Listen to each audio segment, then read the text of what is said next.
আসসালামু আলাইকুম, কেমন আছেন সবাই? আশা করি ভালো আছেন। আজকে আমি আপনাদেরকে দেখাবো একদম সহজভাবে কিভাবে এমবুশের কাজ করতে হয় সেটা। তো এখানে আমি একটা পরিষ্কার বাটি নিয়েছি। তো প্রথমে আমরা ঢালের কালার কিভাবে তৈরি করতে হয় সেটাই দেখাবো। তো লাগবে আমাদের এখানে হোয়াইট পেস্ট। তো অবশ্যই পুরো ভিডিও মনোযোগ সহকারে দেখবেন, তাহলে আপনাদের এমবুশের কাজ করতে আর কোনো সমস্যা হবে না। তো অনেকেই বলে যে কিভাবে কি করতে হবে, আমি অনেক ভিডিওতে বলে দিই, কিন্তু অনেক সময় আপুরা স্কিপ করে দেখে, তার জন্য পুরো কাজটা বুঝতে পারে না। তো তার জন্য আপনারা অবশ্যই মনোযোগ সহকারে দেখবেন পুরো ভিডিওটি। তো এখানে আমরা ডালের কাজটা করব। তো এখানে আমরা হোয়াইট পেস্টটা হাফ চামচ নিয়ে নেব। 1 চামচ পুরো নেওয়া যাবে না, কারণ ডালের কাজটা কম হবে, তার জন্য আমি এখানে হাফ চামচটা নিয়ে নেব। এরপর আমরা নেব অক্সেল।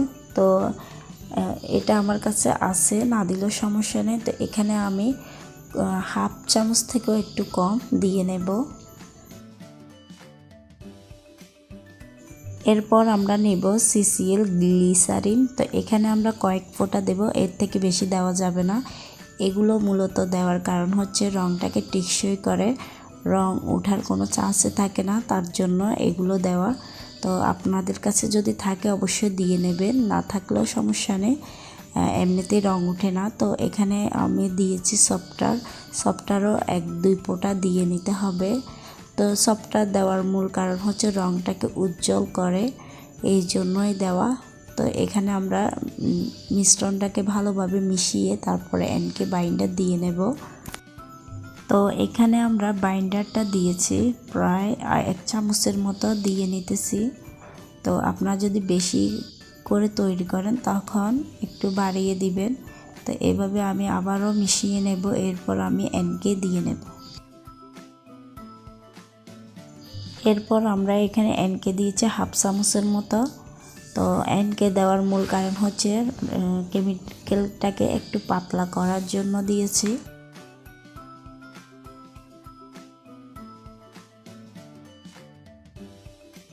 তো আমাদের মিশ্রণটা একটু ঘন, তার জন্য আমি আরেকটু এনকে দিয়ে এটাকে পাতলা করে নিতেছি। এরপর আমরা এখানে রং দিয়ে নেব, কফি কালার অল্প পরিমাণ দিয়ে আমরা ঢালের কালারটা তৈরি করে নেব।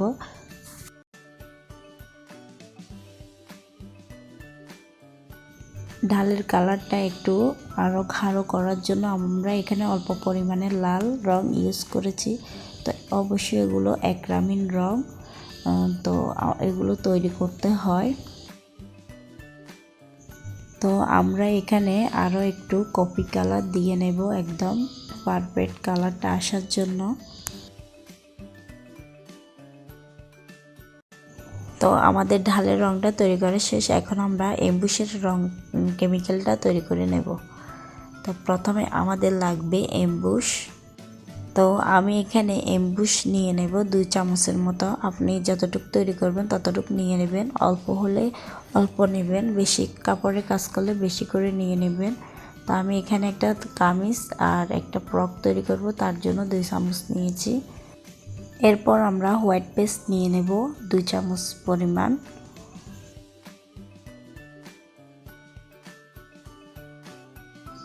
এরপর আমরা এনকে দিয়ে দেব 1 চামচ পরিমাণ।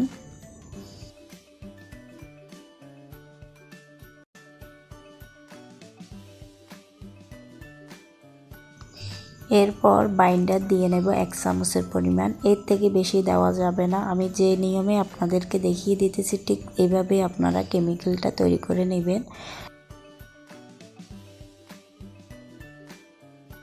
তো এটাকে ভালোভাবে আমরা মিশিয়ে তারপর আমি এখানে 2টা কালার করব, আলাদা করে নেব। তো একটা আমি সাদা রাখবো আর একটা হালকা গোলাপি রাখবো, তো এই জন্য লালটা নিয়েছি। তো লালের পরিমাণ একদম কম দিয়ে আমরা এখানে গোলাপি কালারটা তৈরি করে নেব।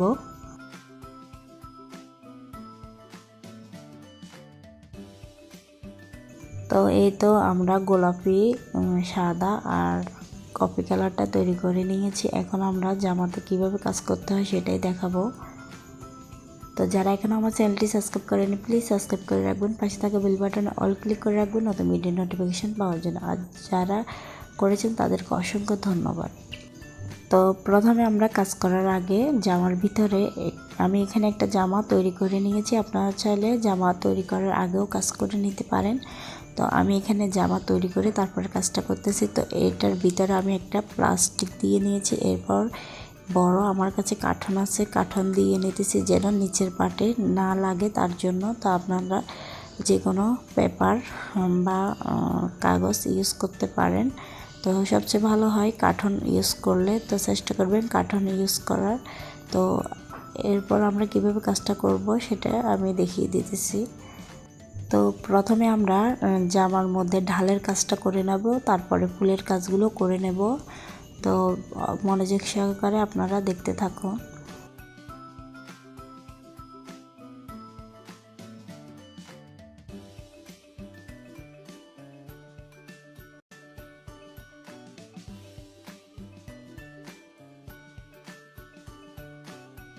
এখন আমরা এমবুশের কাজটা করে নেব। তো প্রথমে একটু বেস দিয়ে নেব ফুলের, তারপরে এটার উপর আবার রঙগুলো দিয়ে নেব। এভাবে ডাবল করে দেব, একটু মোটা করে দিতে হবে। তো আমি আরও কাছ থেকে আপনাদেরকে দেখিয়ে দিতেছি।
তো এভাবে আমরা সম্পূর্ণ জামার কাজ করে নেব।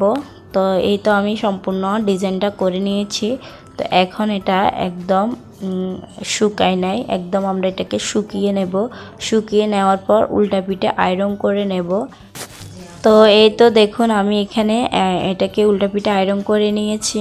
তো একদম আমি কাছ থেকেও দেখিয়ে দিতেছি এটা কত সুন্দর ফুলে উঠেছে।